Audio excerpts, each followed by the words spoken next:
The scene opens with a priest standing in the cold, stone halls of Westminster Abbey in the autumn of 1396, clutching his prayer book.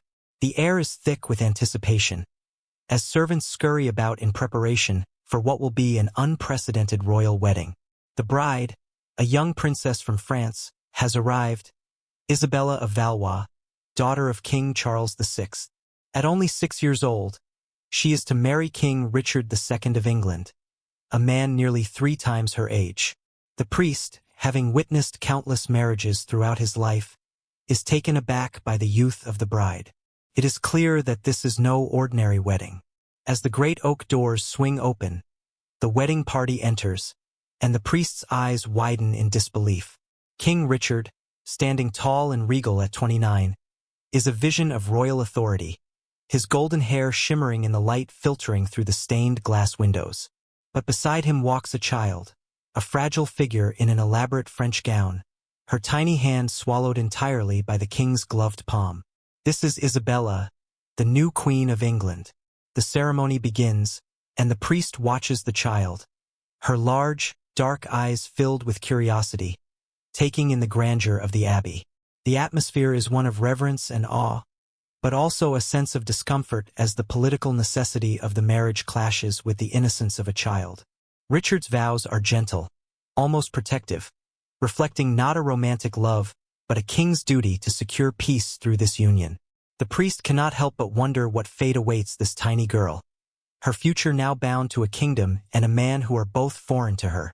As the marriage ceremony concludes, the priest blesses the union with a heavy heart. The marriage is understood by all to be a political alliance, not one of passion. The king's marriage will not be consummated. The child bride will be raised at the English court, educated in its customs until she comes of age.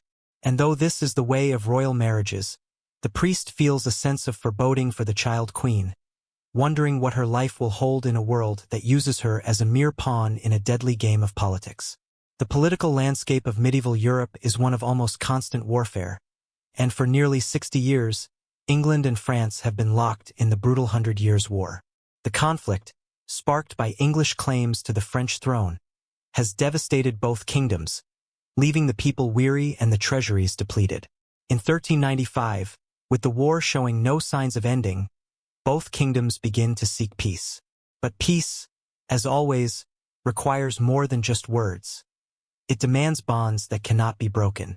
It is in this context that Isabella of Valois is thrust into the grand theater of diplomacy. As the eldest daughter of King Charles VI of France, she is the perfect pawn to seal the peace. The French, weary of war, offer Isabella's hand in marriage to King Richard II in exchange for a massive dowry and a 28-year truce. The proposal is audacious, an alliance between the two nations secured not through military might, but through the union of two royal bloodlines. For Isabella, this marriage is not a fairy tale. At just 6 years old, she is too young to understand the full weight of the political game being played around her. Yet, she is no stranger to the complex world of royal politics. Her father, Charles VI, has long suffered from bouts of madness, leaving the French court in turmoil. In the midst of this chaos, her mother, Isabel of Bavaria, sees an opportunity. The marriage to Richard offers a solution to France's instability, ensuring peace with England and securing Isabella's future. The French marriage proposal is not without its challenges, particularly Isabella's age. At just 6 years old, she is an unusually young bride, even by medieval standards. But the French negotiators argue that her youth is an advantage. The marriage will be a fresh start, untarnished by the hatred and bloodshed of the past. Isabella will be raised in England, learning its language and customs, and by the time she is old enough to rule as queen consort, she will be as much English as French. Despite concerns over the age of the bride, the marriage is agreed upon. For Isabella, it is a fate decided in the halls of foreign palaces, a fate she must accept without question. She will leave behind the familiar chaos of her childhood in France and travel to a new land, where her every action will be dictated by the political maneuverings of two great kingdoms. Isabella's arrival at the English court marks the beginning of her new life as queen. At first, The young princess is overwhelmed by her new surroundings. The stone halls of Westminster Palace, once a place of comfort and familiarity, now feel foreign and intimidating. She is placed under the care of English tutors, who teach her the language, the customs, and the rituals of her new home. She is taught how to curtsy in the English fashion, how to speak English with the proper accent, and how to navigate the intricate social hierarchies of the English court. Despite the initial culture shock, Isabella adapts quickly. She makes friends with the daughters of Richard's closest supporters, particularly Margaret Holland, who becomes her closest companion. Together, the girls navigate the complex rules of court etiquette, learning about the world of nobles and politics that Isabella has been thrust into. However, life at court is not without its challenges. The marriage between Isabella and Richard is political, not personal. Richard, still mourning the death of his first wife and of Bohemia, shows little interest in his new queen, other than as a symbol of peace. His interactions with Isabella are brief and formal, and as she grows older, Isabella begins to understand the complexities of her role as queen. She is not just a child bride. She is a political asset, a symbol of the fragile truce between England and France. As Isabella matures, she becomes more aware of the tensions at court. Richard's reign is unstable, and his relationship with his nobles is strained. Whispers of rebellion and discontent swirl around the palace, and Isabella becomes acutely aware of the shifting political landscape. She watches as Richard grows increasingly isolated, his authority undermined by those who seek to challenge his rule. Isabella's education at court becomes more than just lessons in language and courtly manners. She begins to understand the delicate balance of power that sustains the kingdom. She learns to navigate the dangerous waters of court politics, understanding that her role in this game of power is not just that of a passive observer, but an active participant. The lessons she learns at the English court will shape her future, both as a queen and as a woman caught in the crossfire of political intrigue. The political stability of Richard II's reign begins to unravel in 1399, when his cousin, Henry Bolingbroke, returns to England from exile, claiming his inheritance. This marks the beginning of the end for Richard. Isabella watches as Richard's grip on the throne weakens. The nobles, many of whom had once supported Richard, begin to rally behind Henry, and soon, it becomes clear that Richard's reign is in danger.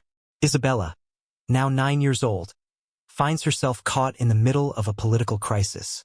She is no longer the child bride, but a political pawn, her value now determined by the shifting tides of English politics. Richard, who had once treated her with kindness and affection, is now a broken man, desperate to hold on to power. As the political crisis deepens, Isabella is confined to the Tower of London for her own protection. The once grand and majestic palace now feels like a prison, its walls closing in on the young queen. The guards, once her protectors, now watch her every move, and Isabella realizes that her fate is no longer her own. The power struggle between Richard and Henry reaches its climax in the summer of 1399, when Richard is forced to abdicate the throne in favor of Henry. The deposition of Richard marks a turning point in Isabella's life. She is no longer a queen, but a captive of the new regime. Henry IV, now King of England, faces a difficult decision. What to do with Isabella? In the days that follow, Isabella is presented with an ultimatum. Henry offers her the chance to return to France, but only if she acknowledges him as the rightful King of England and renounces any claim to the throne as Richard's widow.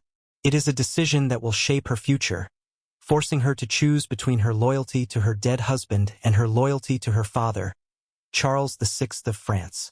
Isabella's decision is not an easy one. She has spent the past 3 years in England, learning its language, its culture, and its politics. She has formed relationships, made friends, and come to understand the complexities of her role as queen. But now, she is faced with the harsh reality of the political game she has been forced to play. She must choose whether to accept exile and return to France, or risk remaining in England as a political prisoner. The choice is made for her when Charles VI, in one of his more lucid moments, demands that Isabella return to France. Faced with the prospect of renewed war with England, Henry agrees to Isabella's departure. Her return to France is bittersweet. She leaves behind the life she has known, the friends she has made, and the country that has shaped her into the young woman she is. But she returns to a France that is just as politically unstable as the England she leaves behind. Isabella has been a queen, but now she is once again a pawn in the game of royal politics. Isabella's return to France in 1401 is marked by the complicated dynamics of her family's court. She arrives as the widow of Richard II, once Queen of England, but she is now a child thrust back into the royal fold under vastly different circumstances. Her father, Charles VI, who once adored her, is now lost to the madness that has plagued him for years. During the periods of lucidity, he seems confused, unsure of why his daughter has returned to him. Isabella must find her way in a kingdom where she is both beloved and a reminder of a fragile peace that no longer holds.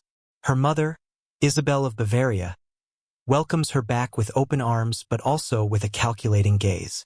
Isabel, ever the political strategist, quickly understands the value of Isabella's position. The French court, reeling from political instability due to Charles VI's illness, views Isabella's return as a potential asset.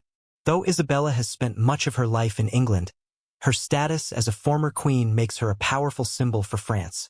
Her presence is a reminder of the tenuous peace between the two nations, and her position can be used to France's advantage in the shifting tides of European diplomacy. Yet, despite the political opportunities, Isabella is once again a pawn, caught between the ambitions of her family and the complex expectations placed on her as a symbol of peace. Her mother is eager to leverage Isabella's status, but Isabella's own experiences have taught her the dangers of being seen as a mere tool for political maneuvering. At the same time, Isabella is adjusting to her return to French life, and the emotional toll of her years in England weighs heavily on her. The child bride who once entered Westminster Abbey with innocent eyes has grown into a young woman who understands the realities of politics and the cost of power. As she navigates the intricate web of royal intrigue at the French court, Isabella reflects on the years she spent in England. While she was technically a queen, she was also a prisoner of her circumstances, and she realizes that her fate was never fully in her own hands. Through her time in France, Isabella becomes increasingly aware of the delicate balance of power that defines her life. She is both a daughter of the French king and a former queen of England, a dual identity that places her at the heart of a great political struggle. Her marriage to Richard, though once thought to be a symbol of peace, has now become a reminder of the divisions that still exist between France and England. Isabella's ability to navigate these tensions is key to her survival, but it is a role that she did not choose. As Isabella matures, she begins to take a more active role in the politics of the French court. She becomes increasingly involved in the courtly arts and patronizes scholars, artists, and musicians. Her experiences in England, where she was not only a political symbol, but also a young woman with aspirations, shape her ambitions in France. She wants to be more than just a political asset. She wants to be remembered for her intellect, her cultural contributions, and the wisdom she has gained from her tumultuous past. The royal intrigues surrounding her marriage prospects once again come to the forefront. Though she is still young, Isabella's political value as a former queen and daughter of Charles VI has not diminished. Her marriage, now an important tool for securing alliances, is once again a subject of intense interest. The French court is rife with speculation over whom she might marry next, and Isabella's thoughts on her own future become more urgent. For the first time in her life, she begins to consider her personal desires and ambitions in ways that go beyond the expectations of her family. Her mother, Isabel, now turns her gaze toward a potential marriage with Charles of Orleans, her cousin, a powerful and cultured noble. This proposal represents not just a political alliance but a chance for Isabella to choose a partner who may offer her more than the security of a royal union. Someone who respects her as a person, not just a political figure. Charles is known for his artistic sensibilities and his interest in culture, a stark contrast to the grim political world that Isabella has known. The prospect of a marriage based on mutual respect and intellectual compatibility is appealing to Isabella, who has spent years in marriages that were nothing more than diplomatic necessities. When Isabella and Charles meet to discuss the potential marriage, Isabella feels a connection. Unlike her previous husbands, Charles sees her as an equal. Their conversations are filled with mutual respect, and for the first time, Isabella feels that her personal agency is not being overshadowed by the demands of politics. The marriage proposal quickly progresses, and in June 1406, Isabella marries Charles of Orleans in a grand ceremony that marks a new chapter in her life. Though Isabella has once been a political pawn in the game of royal alliances, her marriage to Charles represents her first true partnership. As Duchess of Orleans, she embraces a role that allows her to pursue her passions: literature, music, and culture. Together with Charles, they create a court that attracts scholars, artists, and intellectuals from all over Europe. Isabella becomes a patron of the arts and a figure of cultural influence, her position now defined not by her political utility, but by her ability to shape the cultural landscape of France.